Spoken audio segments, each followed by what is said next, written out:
आप देख रहे हैं खबर फास्ट, तेज खबर, पैनी नजर।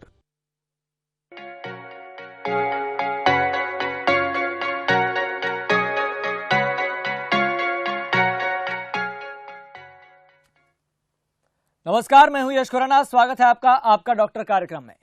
कोविड काल के शुरुआती दौर से लेकर अब तक केवल एक सवाल ऐसा है जिसका हर कोई उत्तर जानना चाहता है।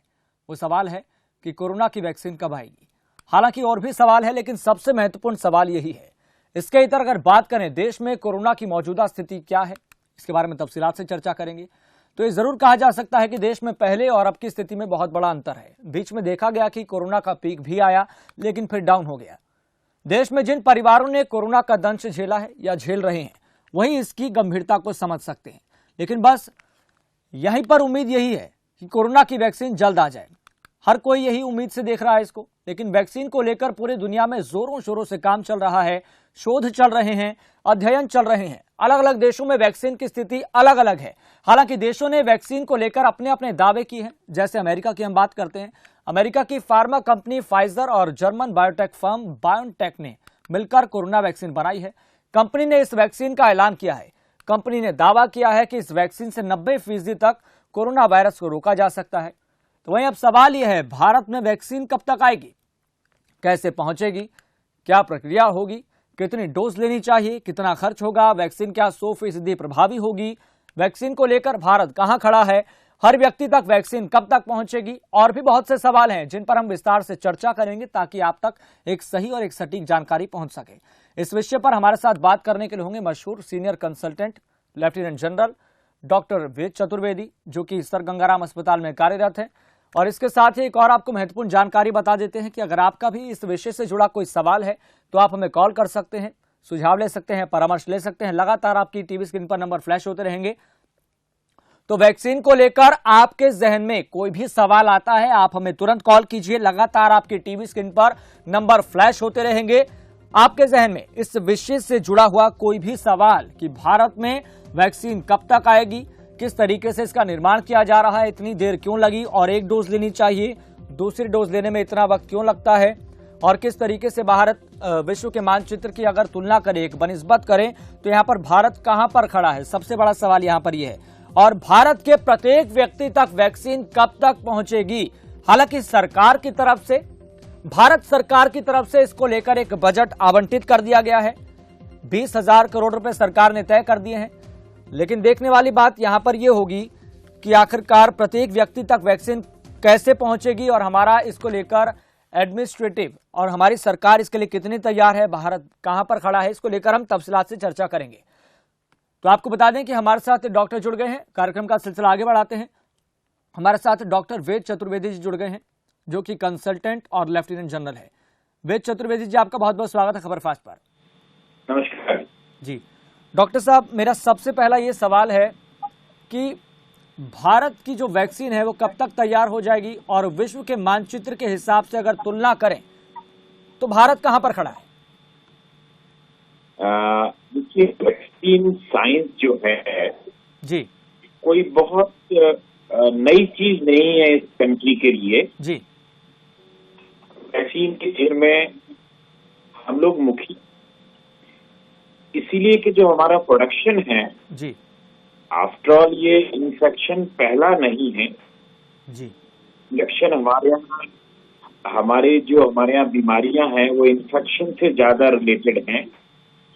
चाहे वो आप मम्स ले लीजिए, मिजल्स ले लीजिए, जी, आप टिटनस ले लीजिए, टाइफाइड ले लीजिए, तो ये सब इन्फेक्टिव बीमारियां हमारे यहाँ पैदा होती हैं जी, और यूरोपियन कंट्री में कम होती हैं। जी, इसलिए हम लोगों का जो वैक्सीनेशन प्रोग्राम है वो बड़ा रोबस्ट है। जी, और देखिए, इतनी बड़ी कंट्री के लिए वैक्सीनेशन प्रोग्राम चलाना आसान नहीं है। बिल्कुल सही बात। बट हमने दुनिया को दिखा दिया है, जी, एक पोलियो इरेडिकेशन प्रोग्राम जी, और स्मॉल पॉक्स इरेडिकेशन प्रोग्राम, जी, ये दो प्रोग्राम पहले जनता ने ध्यान नहीं दिया, क्योंकि कोरोना से जब मौतें होने लगी जी, अब आदमी जागरूक है, कोई की मौत पोलियो से तो नहीं होती थी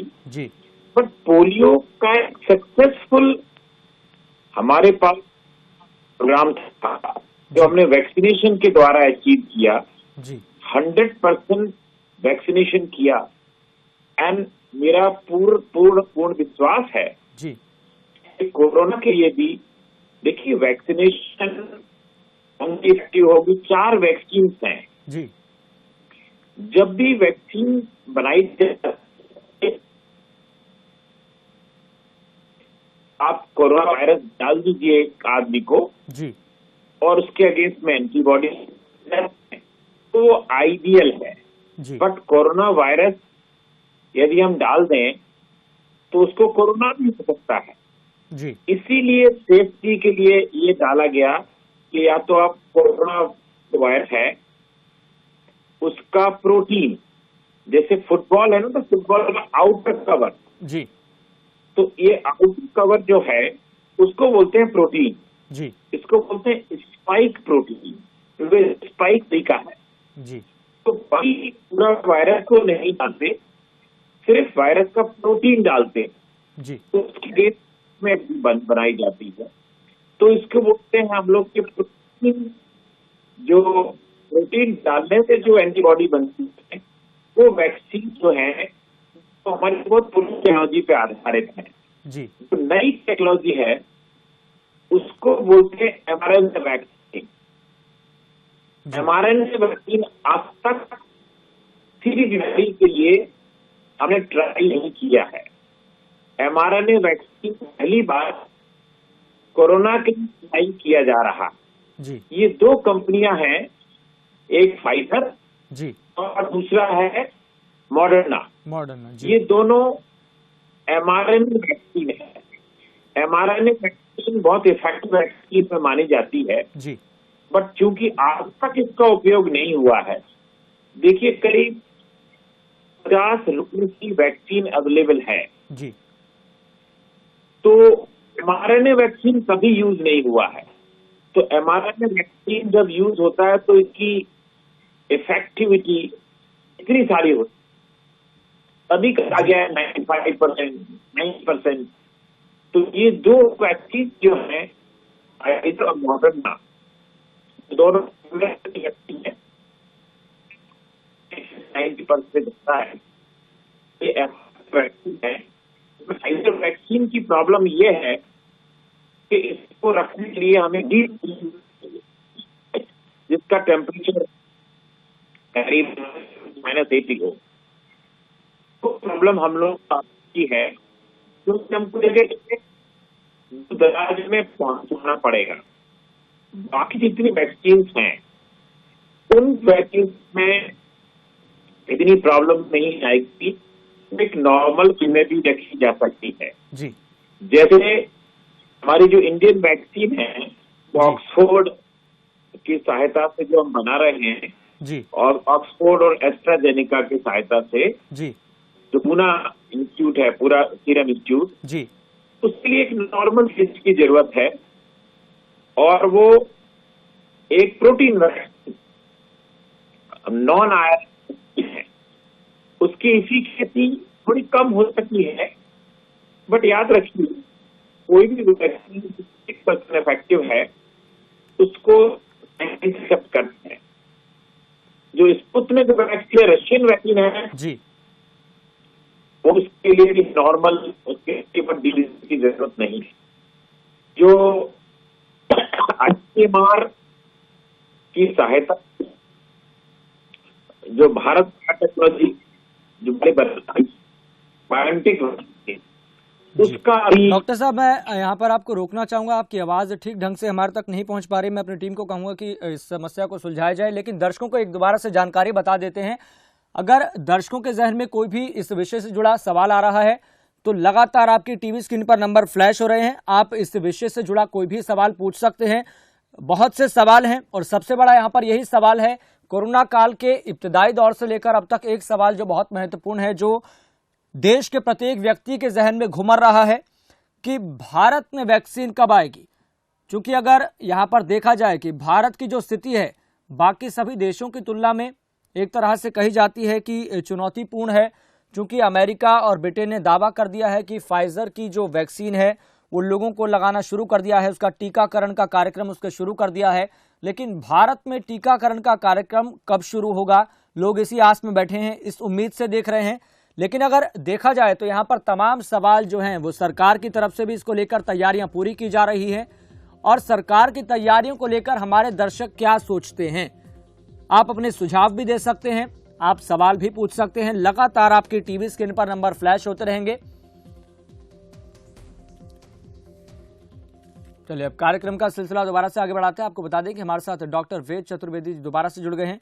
डॉक्टर साहब, हम बात कर रहे थे कि भारत के संदर्भ में आपको लगता है कि भारत जो बाकी अन्य देशों में जो वैक्सीन बन रही है, ब्रिटेन अमेरिका ने दावा कर दिया है, टीकाकरण का भी उन्होंने कार्यक्रम शुरू कर दिया है, क्या भारत इन सभी वैक्सीन को टक्कर दे सकता है?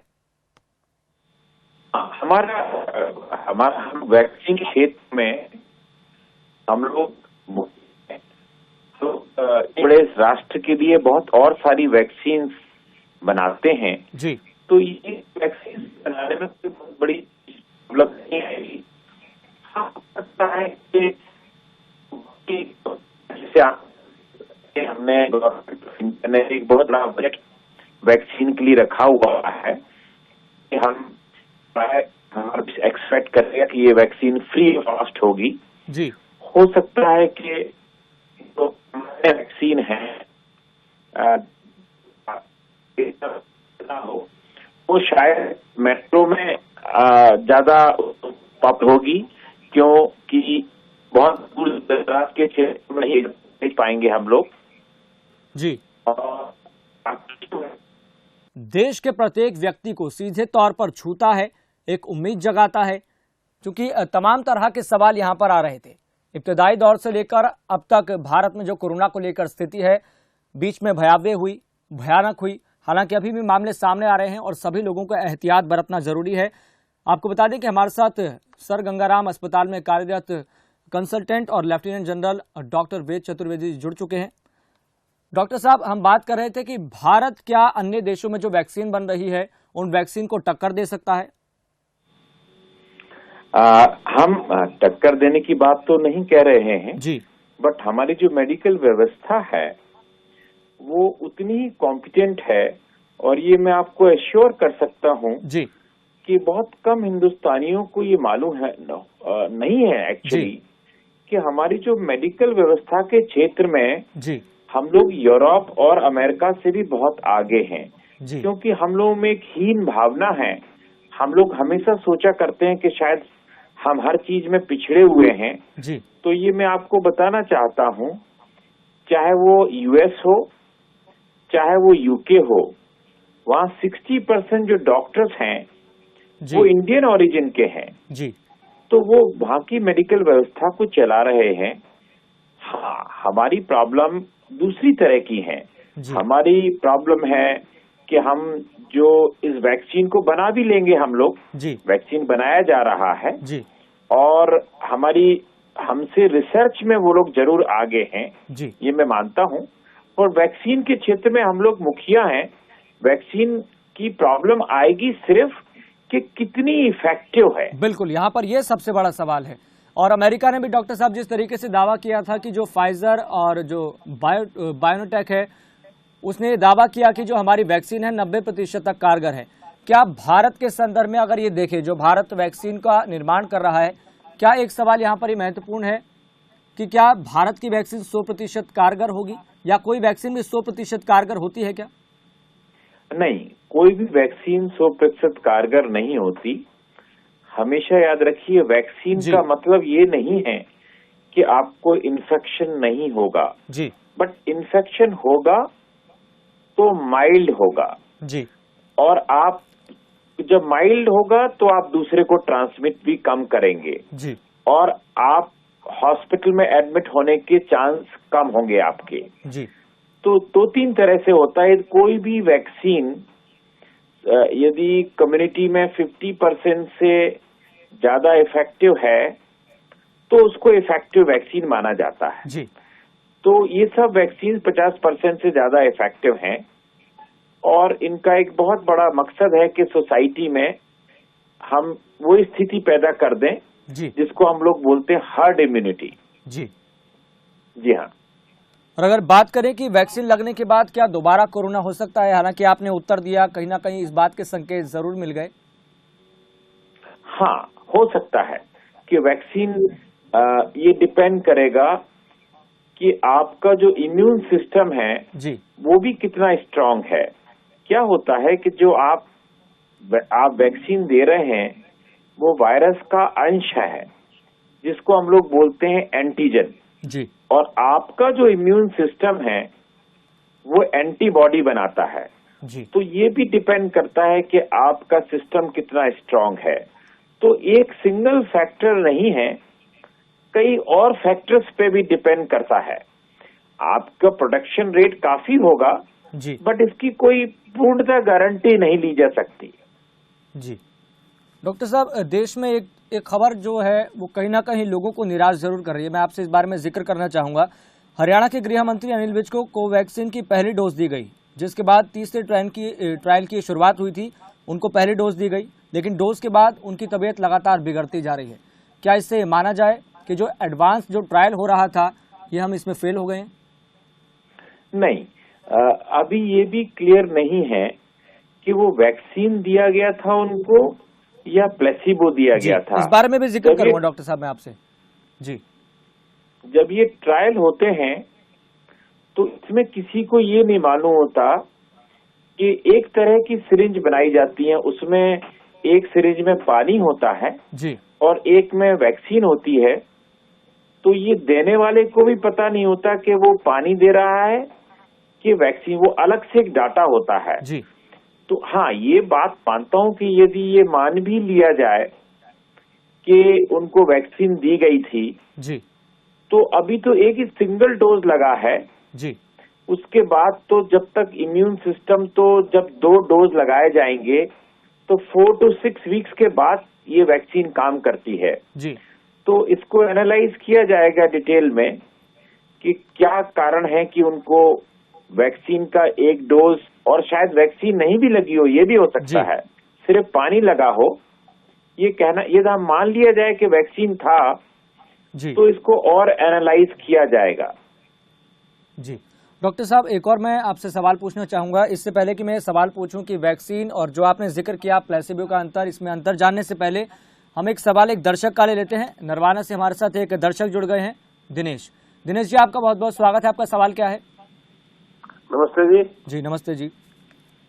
नमस्ते जी। जी दिनेश जी, हम आपकी आवाज सुन पा रहे हैं। नमस्कार, आपका सवाल क्या है?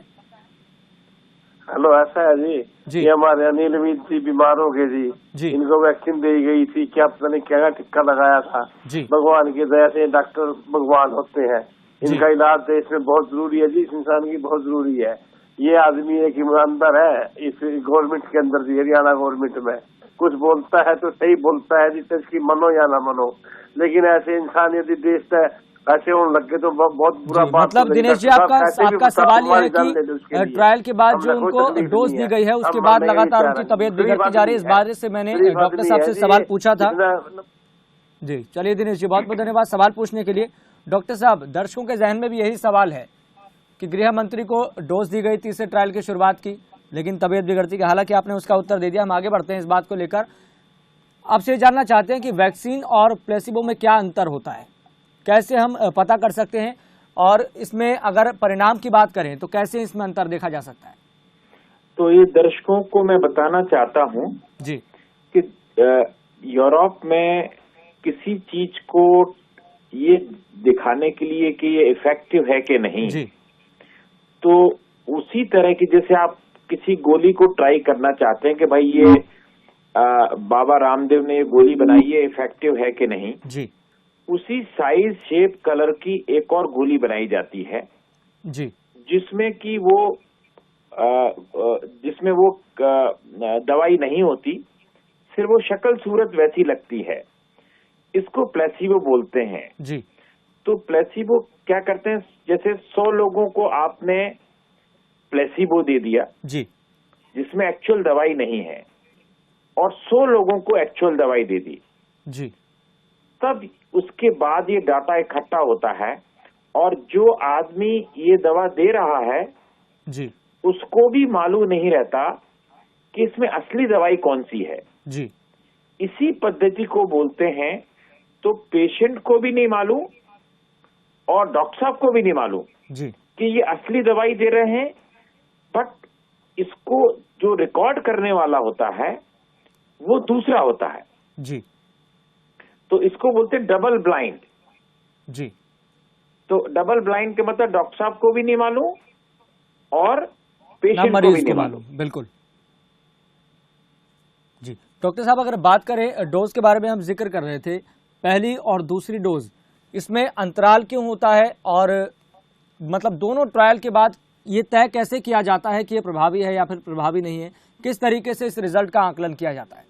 देखिए, जो रिसर्च की जो मूल पद्धति तो यही है जी, वैक्सीन चूंकि हमारे पास बहुत पहले से है कि आप एक डोज देते हैं जी, उसके बाद दोबारा डोज क्यों दिया जाता है जी, कि पहली जो डोज है उससे आपका जो शरीर है वो ये पता लगा जाता है कि भाई ये वायरस जब ये दोबारा अटैक करेगा जी, तो आपकी जो मेमोरी सेल्स हैं उसमें मेमोरी स्टोर्ड हो जाती है, जी, उसको टी सेल्स बोलते हैं।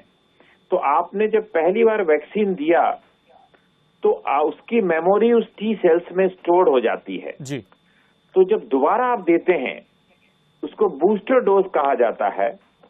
तो वो जो मेमोरी सेल्स हैं वो एंटीबॉडीज बनाते हैं जी, और वो सैनिक लड़ने को निकल पड़ते हैं कि अच्छा ये वायरस ने फिर से अटैक किया है, तो इसको बूस्टर डोज कहा जाता है। जी, जहां तक इफिकेसी है वो उसके बहुत ज्यादा कॉम्प्लिकेटेड अध्ययन है। वो एक तो ये है कि एंटीबॉडी नापते हैं वो लोग कि भाई एंटीबॉडीज कितनी मात्रा में हैं, और दूसरा वो ये भी नापते हैं कि वो इन्फेक्टिविटी रेट कितनी है। जी, जी। डॉक्टर चतुर्वेदी जी, एक और महत्वपूर्ण मैं आपसे सवाल पूछना चाहूंगा। अलग अलग देशों में वैक्सीन को लेकर शोध चल रहे हैं, स्टडीज चल रही हैं बहुत गहनता से, और ब्रिटेन ने टीकाकरण का काम भी शुरू कर दिया है। आपको लगता है कि जो ब्रिटेन में जो वैक्सीन दी जा रही है, क्या भारत को उसको मंजूरी दे देनी चाहिए? जो ब्रिटेन में वैक्सीन सॉरी क्या डॉक्टर बोला साहब, आपने? सवाल यह है, जो ब्रिटेन में जो टीकाकरण का जो कार्यक्रम जो शुरू किया गया है, क्या आपको लगता है कि भारत में भी इस वैक्सीन को मंजूरी दे देनी चाहिए? जो मूलतः सिद्धांत हैं, ये कहा गया है कि यदि किसी दवा का एक कंट्री में, जैसे अमेरिका में है, अमेरिका में उनका जो ड्रग अथॉरिटी है जी, उसको FDA बोलते हैं, उन्होंने अप्रूव कर दिया जी, तो हमारे यहाँ भी उसकी ट्रायल होना चाहिए, जी, तभी हम अप्रूव करना चाहिए। जी, क्योंकि हम लोग जेनेटिकली अमेरिकन अलग हैं, इंडियंस अलग हैं, बट इमरजेंसी यूज के लिए ऐसा दिया जा सकता है कि यदि अमेरिका में सक्सेसफुल है तो इंडिया में भी सक्सेसफुल होगी। जी, मतलब इसकी संभावना रहती है। और डॉक्टर साहब, अगर ये यहाँ पर देखा जाए कि सभी देश एक दूसरे को कोरोना की जो भीतर की जो जानकारी होती है, जो प्रक्रिया की जानकारी होती है और जो तकनीक होती है, क्या एक दूसरे को साझा करनी चाहिए अगर ऐसी आपातकालीन परिस्थितियां पैदा होती है तो?